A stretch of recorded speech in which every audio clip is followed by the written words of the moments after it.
வணக்கம் நண்பா. இன்னைக்கு நம்ம என்ன பார்க்க போறோம்னு பார்த்தீங்கன்னா, மேட்டர், ஆன்டி மேட்டர், அசிமெட்ரின்ற ஒரு பார்ட்டிகல் பிசிக்ஸோடைய ஒரு முக்கியமான கான்செப்ட் தான் பார்க்க போறோம். அதாவது இந்த கான்செப்ட்ல நம்ம என்ன தெரிஞ்சுக்க போறோம்னு பார்த்தீங்கன்னா, பிக் பேங்க்கு முன்னாடி என்ன நடந்துச்சுன்றது பார்த்தீங்கன்னா தெரிஞ்சுக்க போறோம். இந்த மேட்டர்ன்றது என்னன்னு பார்த்தீங்கன்னா, புரோட்டான், எலக்ட்ரான், நியூட்ரான்றது பார்த்தீங்கன்னா மேட்டர். அதுவே ஆன்டி மேட்டர் பார்த்தீங்கன்னா, ஆன்டி புரோட்டான், பாசிட்ரான், ஆன்டி நியூட்ரான்றதெல்லாம் பார்த்தீங்கன்னா ஆன்டி மேட்டர். இந்த புரோட்டான் பாசிட்டிவ்னா ஆன்டி புரோட்டான் பார்த்தீங்கன்னா நெகட்டிவ், எலக்ட்ரான் நெகட்டிவ்னா பாசிட்ரான் பார்த்தீங்கன்னா பாசிட்டிவ், நியூட்ரான் 0, ஆன்டி நியூட்ரான் 0 ரெண்டும் பார்த்தீங்கன்னா எக்ஸாக்ட் ஆப்போசிட்டா பார்த்தீங்கன்னா இருக்கும். இப்போ என்னன்னா பிக் பேங்க்கு முன்னாடி வேக்யூமா இருந்துச்சு, அதோ எதுவுமே இல்லாமல் இருந்துச்சு. அங்கே பார்த்தீங்கன்னா மேட்டரும் ஆன்டி மேட்டரும் பார்த்தீங்கன்னா ப்ரொடியூஸ் ஆகும். அப்படி ப்ரொடியூஸ் ஆகிறப்ப என்ன நடக்கும்னு பார்த்தீங்கன்னா ரெண்டும் மோதிக்கும். அப்படி மோதிக்கிறப்ப பார்த்தீங்கன்னா ரெண்டும் அழிஞ்சு போயிடும். ஈக்குவலாக இருக்கனால அழிஞ்சு போயிடும். அழிஞ்சு போனதுக்கப்புறம் பார்த்தீங்கன்னா லைட் ப்ரொடியூஸ் ஆகும். இதுதான் பார்த்தீங்கன்னா குவாண்டம் ஃப்ளக்சுவேஷன் சொல்லுவாங்க. இது பார்த்தீங்கன்னா நேச்சர் தொடர்ந்து நடத்திக்கிட்டே இருக்குது. ஆனால் பில்லியனில் ஒரு தடவை பார்த்தீங்கன்னா ஒரு சின்ன இம்பேலன்ஸ் பார்த்தீங்கன்னா நடந்துருது. அதாவது 1960s பார்த்தீங்கன்னா சோவியட் பிசிஸ்ட் ஆண்ட்ரூ சக்கரோவ் என்ன சொல்கிறாருன்னு பார்த்தீங்கன்னா ஒரு 3 ஸ்டேட்மெண்ட் பார்த்தீங்கன்னா சொல்கிறாரு. ஒன்று பார்த்தீங்கன்னா வயலேஷன் ஆஃப் சிபி சிமெட்ரின்னு ஃபஸ்ட் பாயிண்ட் சொல்கிறாரு.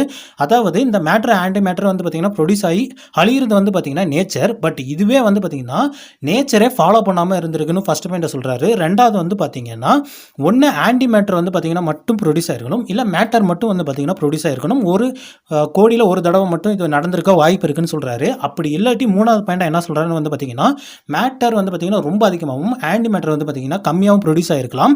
இது ரெண்டும் மோதிக்கிறப்ப பார்த்தீங்கன்னா கொஞ்சம் மேட்டரும் ஃபுல் ஆன்டி மேட்டரும் அழிஞ்சிட்டு மீதி இருக்கிற மேட்டர் மட்டும் பார்த்தீங்கன்னா பிக் பேங்கை உருவாக்கி இருக்கலாம்னு பார்த்தீங்கன்னா சொல்கிறாரு.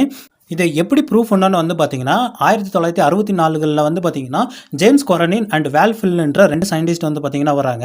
அவங்க ஒரு பொருளை பார்த்தீங்கன்னா சஜஸ்ட் பண்ணுறாங்க. அதாவது கேயான்ஸ் இல்லைனா கே மிசான்ஸ். இது எதால் ஆனது பார்த்தீங்கன்னா மேட்டரால் ஆனது. இது பார்த்தீங்கன்னா அந்த வேக்யூமில் ப்ரொடியூஸ் ஆகிருக்கலாம்னு சொல்லப்படுது. இதில் என்ன ஸ்பெஷாலிட்டின்னு கேட்டிங்கன்னா ஒரு செங்கிலேயே பார்த்தீங்கன்னா இதால் ஊடுருவி போக முடியும். அதே மாதிரி பார்த்தீங்கன்னா இந்த மேட்டர் ஆன்டி மேட்டர் ப்ரொடியூஸ் ஆகிறப்ப இந்த ஆன்டி மேட்டர் பார்த்தீங்கன்னா இந்த கேயான்ஸ் பார்த்தீங்கன்னா ஊடுருவி போயிருக்கலாம்னு சொல்லப்படுது. இன்னொன்று பார்த்தீங்கன்னா நியூட்ரினோஸ். இந்த நியூட்ரினோஸும் பார்த்தீங்கன்னா மேட்டரால் ஆனது தான்.